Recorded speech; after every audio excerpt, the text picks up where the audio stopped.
Welcome to Time News Studios.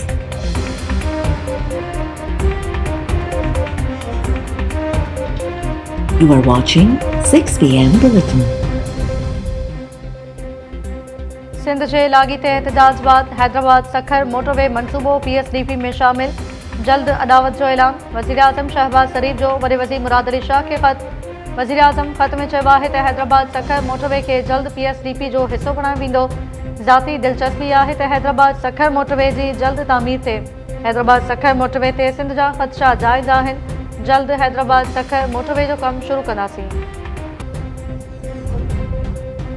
Sindhu ते तकरारी कैनालनि जी रिथा ख़िलाफ़ तहरीक तेज़ करण लाइ हम ख़याल पार्टियुनि जा सलाह मशवरा। जामचोरो में SUP अॻवान सैयद ज़ैन शाह जी सदारत हेठि इजलास। GDA ऐं क़ौम परस्त पार्टियुनि समेत ॿियनि तंज़ीमुनि जे अॻवाननि जी शिरकत। इजलास में दरिया ते धाड़े ख़िलाफ़ तहरीक खे ज़ोर वठाइण लाइ मुख़्तलिफ़ ऑप्शन ते गौर। ज़रियनि जो चवणु आहे त ज़ैन शाह ऐं ॿिया अॻवान गॾियल प्रेस कॉन्फ्रेंस दौरान तहरीक बाबति अहम फ़ैसिलनि जो ऐलान कंदा। असांजो साहु सिंधुअ में ठहिया केनाल त छा थींदो, ओ जिया पे जो ज़रियो आ, कयो को ख़्यालु छा थींदो, कयो को ख़्यालु छा थींदो। असांजो साहु सिंधुअ में ठहिया केनाल त छा थींदो।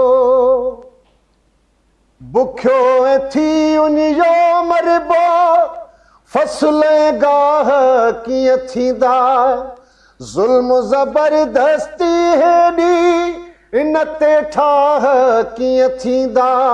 सभई सियाणा याणा थियो, सभई सियाणा याणा थियो, चवां थो हाल छा थींदो, चवां थो हाल छा थींदो। असांजो साहु सिंधुअ में ठहिया केनाल त छा थींदो, असांजो साहु सिंधुअ में। सिंध में तकरारी कैनाल रिथा ख़िलाफ़ अवामी एहतजाज जारी। फुलड़ियूं में शटरबंद हड़ताल। शहरी इतिहाद तरफ़ां फुलड़ियूं खां प्रेस क्लब सिंधड़ी ताईं रैली कढी वई। दौलतपुर सफ़न में भी तकरारी कैनाल ख़िलाफ़ एहतजाजी मार्च। सियासी ऐं समाजी तंज़ीमुनि जे अॻवाननि समेत समें माण्हू शरीक। कैनाल रिथा ख़िलाफ़ नारेबाज़ी। केन शाहवासी तकरारी कैनाल ख़िलाफ़ सरापा एहतजाज। आबादगाह जदोजहद कमेटी जे सॾ ते गौज़ शहर खां ख़ैरपुर नाथन शाह ताईं 10 किलोमीटर एहतजाजी मार्च। मेहर में GDA में शामिल जमातनि जो एहतजाजी मार्च। तकरारी कैनालनि ख़िलाफ़ नारेबाज़ी। घोटकी में भी समें माण्हू रस्तनि ते निकिरी आया। एहतजाजी रैली करी तकरारी कैनाल ख़िलाफ़ नारेबाज़ी। वफ़ाक़ खां कैनाल रिथा सदाईं लाइ ख़त्म करण जो मुतालबो। कैनाल समूरा कैनाल समूरा कैनाल समूरा कैनाल समूरा कैनाल समूरा दुआते दाड़ो दुआते दाड़ो दुआते दाड़ो कैनाल समूरा कैनाल समूरा कैनाल समूरा कैनाल समूरा। कराची बार जे सदर आमिर वड़ाइश ते हमले ऐं तकरारी कैनाल्स ख़िलाफ़ वकील सरापा एहतजाज बणिजी विया। सिंध में अदालती कार्रवाइनि जो बाइकआउट। कराची, मलीर, हैदराबाद ऐं सखर में एहतजाजी मुज़ाहिरा। घोटकी, कशमोर, ख़ैरपुर, कंबर ऐं मेहर में वकीलनि जी हड़ताल। अदालती कार्रवायूं मुअत्तल। लाड़काणो, मिठी, सजावल, जामचोरो, शहदादपुर, ठरी मीरवा ऐं मीरो ख़ान में भी वकीलनि जा एहतजाजी मुज़ाहिरा। नवाबशाह, मीरपुर ख़ास, ठुल, टंडो आदम ऐं ठटे में वकीलनि जा एहतजाजी मुज़ाहिरा। शहदादकोट, मीरो ख़ान, जैकबाबाद, गंबट ऐं शहदादपुर में वकीलनि अदालती कारवार मुअत्तल करे छॾियो। आमिर वड़ाइश ते हमले में मुलविस जवाबदार गिरफ़्तार करण जो मुतालबो।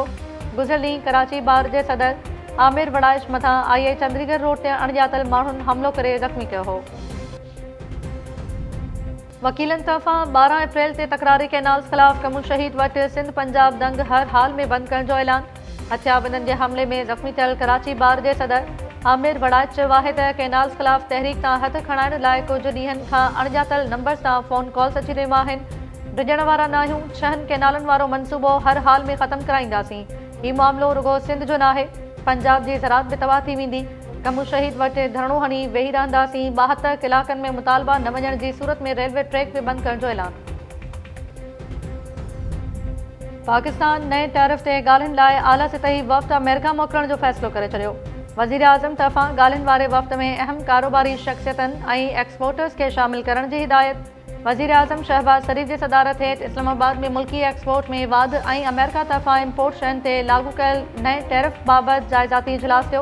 वज़ीर आज़म ऑफिस पारां जारी कयल बयान मूजिबि इजलास में फ़ैसिलो कयो वियो त पाकिस्तान तरफ़ां हिकु वफ़्द अमेरिका मोकिलियो वेंदो। वफ़्द अमेरिका सां वापारी लाॻापनि खे हथी ॾियणु ऐं नए टैरिफ ते ॻाल्हि ॿोल कंदो।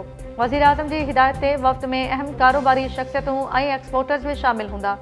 इजलास में नायब वज़ीर आज़म ऐं परॾेही वज़ीर साहकदार, वफ़ाक़ी वज़ीर अहद शीमा, मोहम्मद औरंगज़ेब, अली परवेज़ मलिक, वज़ीर आज़म जो सलाहकार तौक़ीर शाह, ख़ासि मददगार तारिक फातमी, हारून अख्तर, वज़ीर आज़म जो कोऑर्डिनेटर राणा एहसान अफ़ज़ल ऐं लाॻापियल आला अमलदारनि शिरकत कई।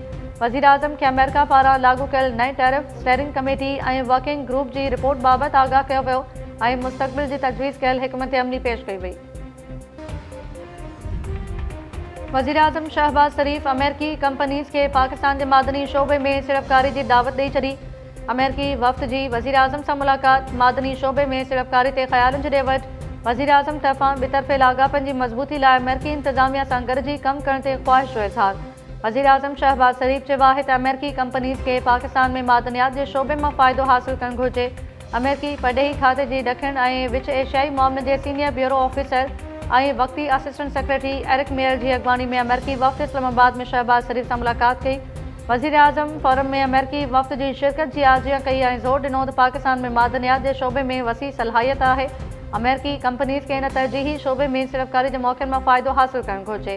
वफ़्द वापार ऐं सिड़पकारी सां गॾोगॾु दहशतगर्दी जे ख़ात्मे ते बि ॻाल्हि ॿोल कई।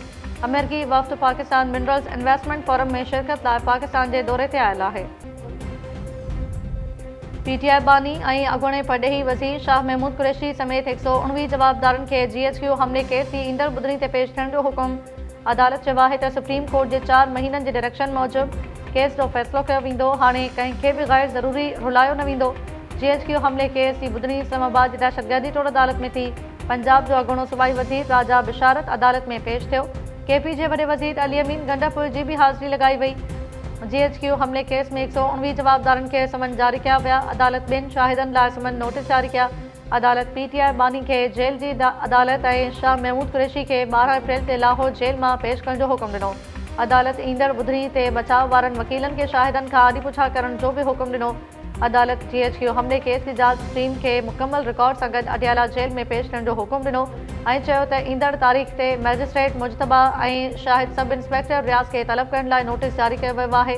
अदालत चयो त केस जो फ़ैसिलो सुप्रीम कोर्ट जे 4 महीननि जी हिदायत मूजिबि कयो वेंदो। मुस्तक़बिल में कंहिं बि धुर खे गैर ज़रूरी रुलायो न वेंदो।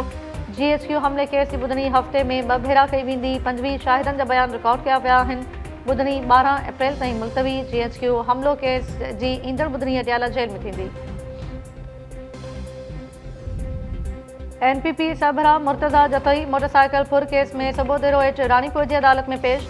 अदालती कार्रवाइनि जे बाइकॉट सबबि ॿुधणी बिना कार्रवाई जे 23 अप्रैल ताईं मुलतवी। GDA अॻवान मुर्तज़ा जतोई मीडिया सां ॻाल्हाईंदे चयो त पीपल्स पार्टी जो सिंध में हिकु ऐं पंजाब में ॿियो मौक़िफ़ आहे।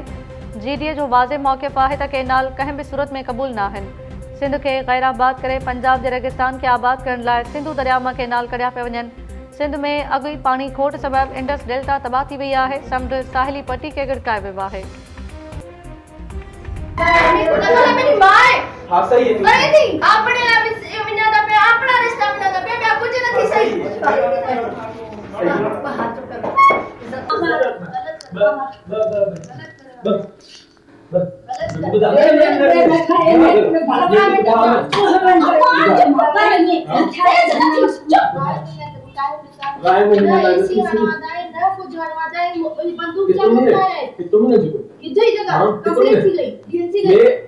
करे सान तू जेको तारीख दे तू देख बहान जो तो मना पूछी ने उठो हजा आपने राजा किया खई 88 से तो किया खबर मां ने पता नहीं थी ना बाहर का तो किया कुछ हजदा महीना से के हालत में छड़ी मेरी मेरा अभी को एक किताब गलत किताब ये केस माला में हाने जो निकल समय घना चिता थे हां घर वाले का मेरी इजाजत दे छपा हर शय थी सी मैं पूरे जगह खरीद लेकर आठन घर में मां मैं घना जो पे मना मैं बेस से करवाया भले कर भेड़ भले कर रिकॉर्डिंग भले कर अजी जो पे मना दे थी सी ना गाली दे थी सी समझी मैं आपके मारे साथ को भी ना कोई छुड़ सके को आया मैं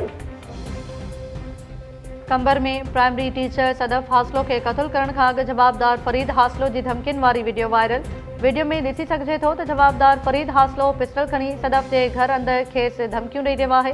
वीडियो रिकॉर्ड कंदड़ नारी खे बि जवाबदार इहो चवंदे ॿुधी सघिजे थो त भली रिकॉर्डिंग कयो, अॼु ॻाल्हि हेॾां थींदी या होॾां। वीडियो में ॿुधी सघिजे थो त सदफ हासलो जवाबदार फरीद खे चई रही आहे त हज वारे महीने में शादी कंदासीं। ॿ ॾींहं अॻु पुलिस अहलकार फरीद हासलो फायरिंग करे सदफ हासलो खे क़त्ल कयो हो। केस दाख़िल थियण बावजूदि गिरफ़्तार न थी सघियो। कशमोर जे कचे में मुखबिन जी बाज़ियाबी लाइ पुलिस जो ऑपरेशन। ॾोहारनि जी फायरिंग में शिकारपुर वासी अहलकार अनवर अली कलहोड़ो शहीद।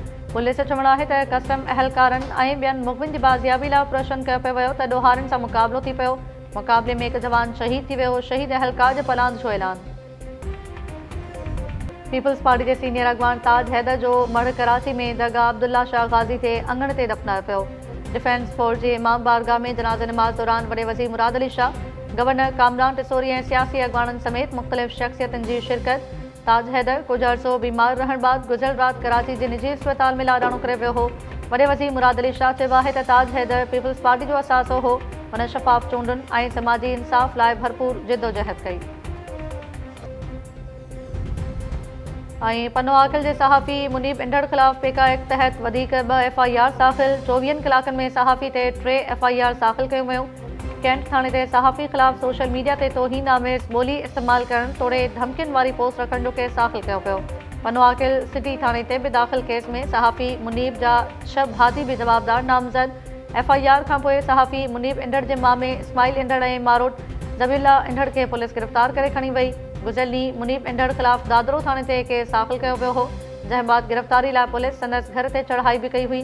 सहाफ़ती तंज़ीमुनि पारां मुनीब इंडड़ ते पेगा एक्ट तहत केस दाख़िल थियण जी सख़्त लफ़्ज़नि में मज़म्मत।